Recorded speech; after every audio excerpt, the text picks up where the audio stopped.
everyone. Welcome back to Deep on Demand, our podcast with our high school youth here from Lutheran Memorial Church. I'm glad to have it. We've got a couple more guests with us today, so we're going to go around and introduce ourselves. Obviously, I'm here, Pastor Craig Wexner. How about you guys? Introduce yourselves. Let's go this way. I'm Charlie Walsh. I'm Hudson. Breanna. Tatum. And there you go. Today we've got a very unique question. Not controversial, so to speak, but definitely something prominent in our culture. Tatum, did you create this question, or was it Breanna? These two are kind of like the question gurus of sorts, and these two are going to be the wisdom people that answer it all for them, and I'm just going to sit back and watch it. No, I'm just kidding. What do you got for us? What's the question today? What do you say to an atheist when they ask, isn't believing in God like believing in Santa? Okay, say that loud, Tatum. What was it, Tatum? It was what? Say it again. Say it boldly for us. What do you say to an atheist that says, isn't believing in God believing in Santa? What do we say to an atheist? How do we respond to an atheist? I would say believing in God or believing in Jesus is like believing in Santa. What's the answer? Breanna, what's the answer? I don't know for sure. I don't know for sure. Hudson, what's the answer? Well, I think there's definitely multiple ways of answering that. Okay. Obviously, there's the idea that you can't see either one of them. Sorry if anyone else had that. But besides that, one obvious one is you obviously stop getting presents from Santa when you get older, so it makes you question. What if there's little kids watching, Hudson? You're that guy. Oh. The opposite of that is that there's always ways to connect with Jesus. There's always a Bible here at the church. You're always here if we ever need to talk. And I think that's just something that comes with age is you eventually learn to connect with Jesus and you kind of start to differentiate between different stuff like Santa and Jesus. Sure. Charlie, you want to jump in? I would say the same thing. How do you respond to an atheist? Sorry. I would say yes and no because you can't see God or Jesus, but also God gives us gifts of like feeling emotions versus Santa gives us gifts that make us feel emotions.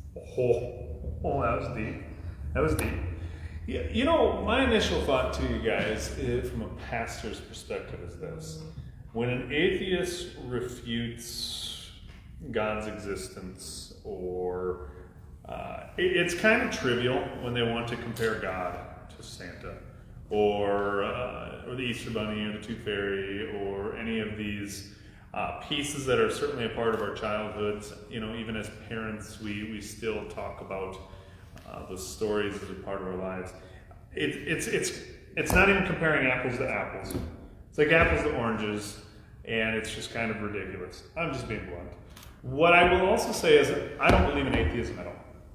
You guys know why I might say that? Because everyone worships something.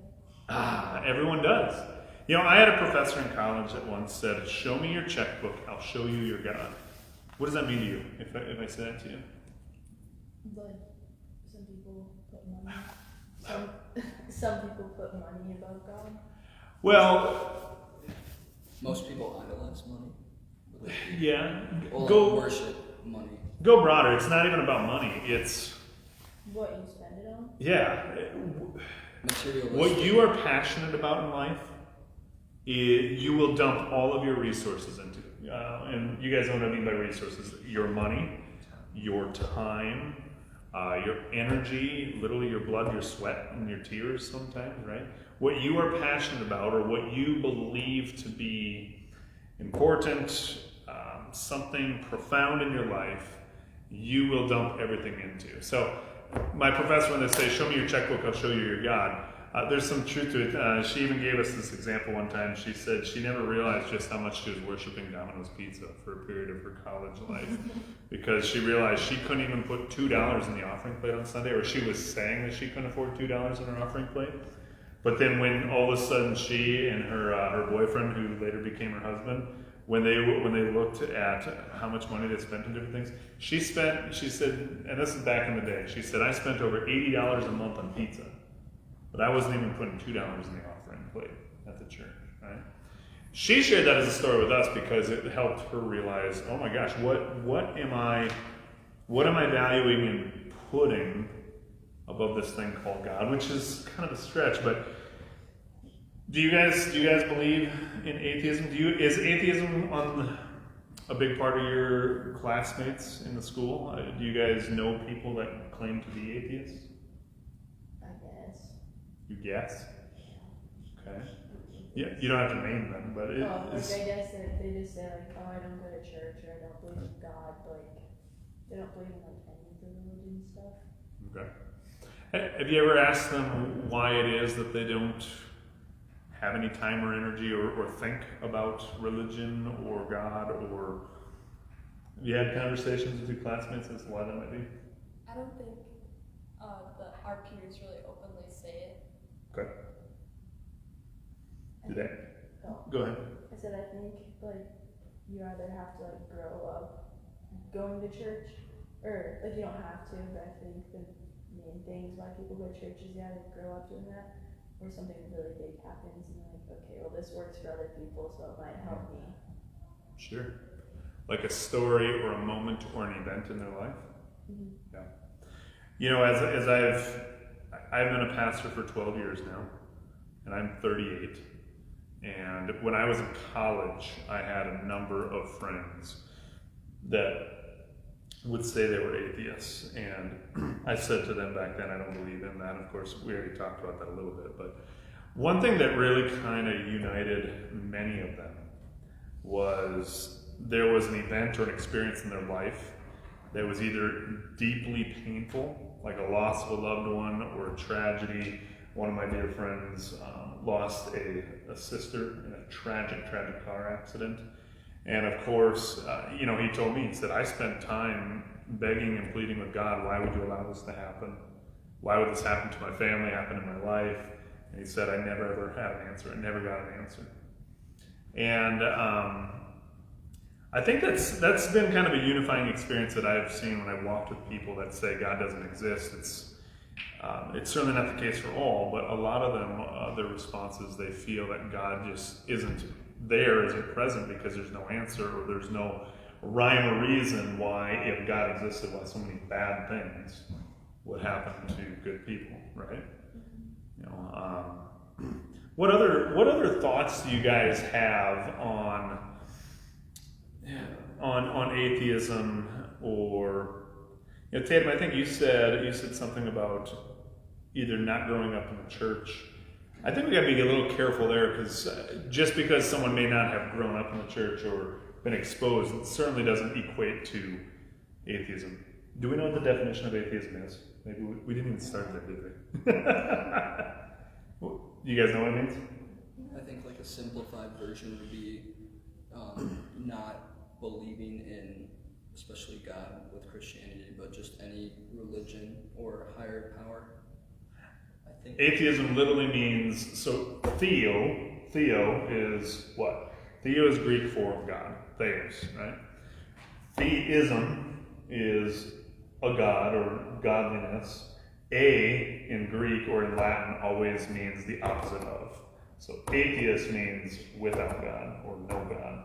So yeah, the definition of an atheist, if you have a classmate or a friend or a family member that says, I'm atheist, it means they do not believe in God.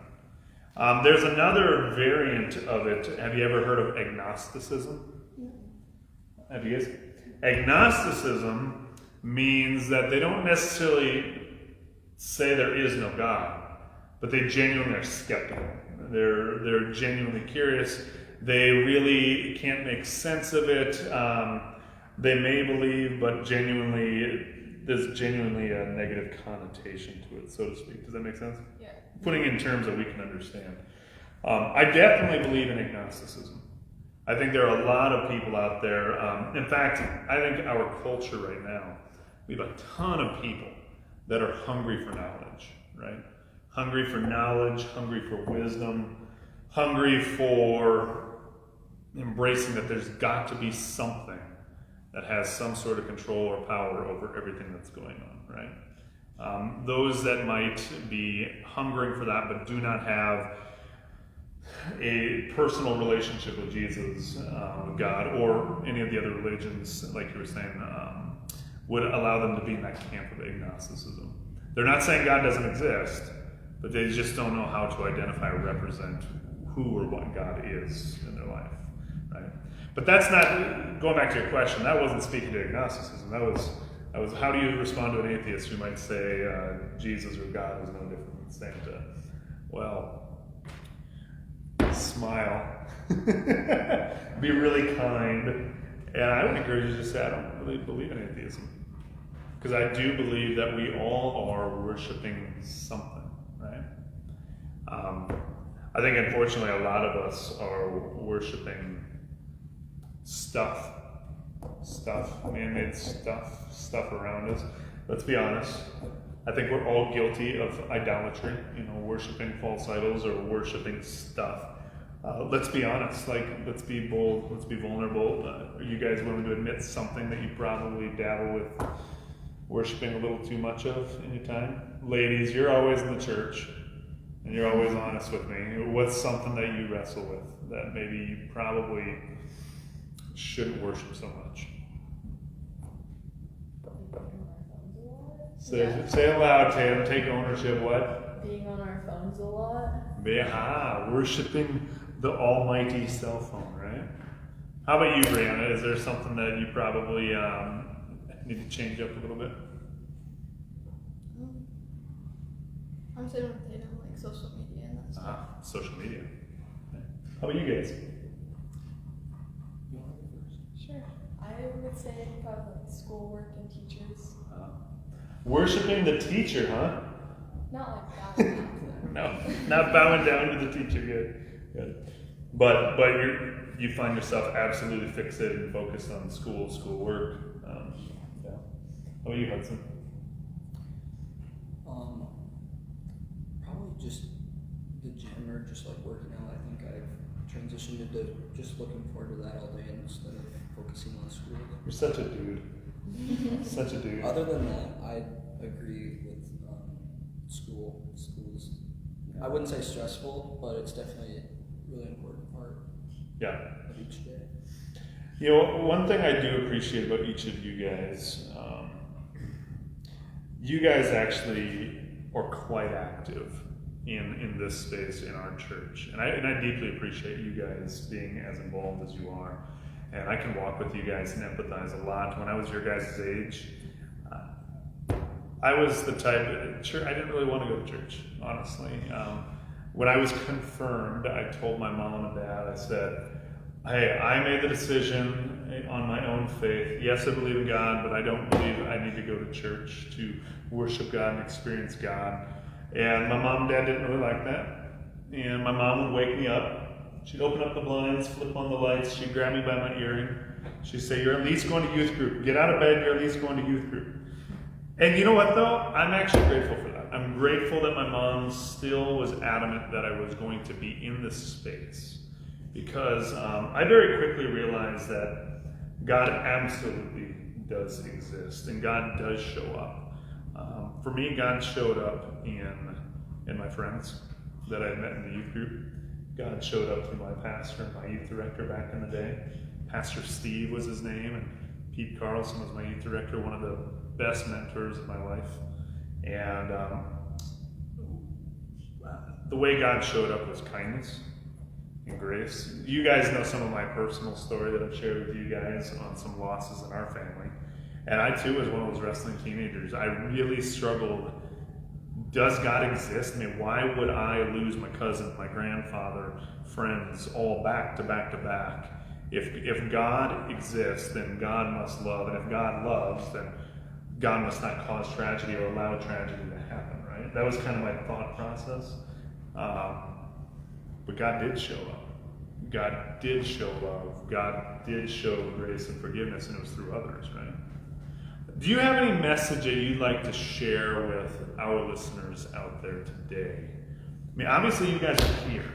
In fact, this whole series, this whole podcast was your guys' idea.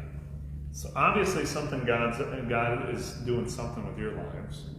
If you had like one last thing you'd tell a classmate or a friend right now into that camera, about God, what would you say? Give him a chance.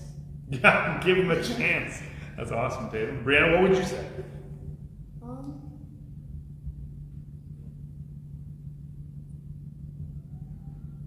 I don't know. That's okay. That's okay. You guys, what would you say to a friend or a family member? Well, this is good because I've really been wanting to talk about this. But for sophomores and freshmen in high school, for 𝗗𝗲𝗽, it's one of our mentoring classes in the high school that is only for juniors and seniors. And every week we go in and mentor or do some type of activity with the freshmen. But at the same time, you're also having, I think it's like 2 or 3 days a week where you can go out and volunteer your time. And on top of that, it's for out of school. So when you're not in school, your goal is to obviously meet a certain number of community service hours, but you should also try and go above that.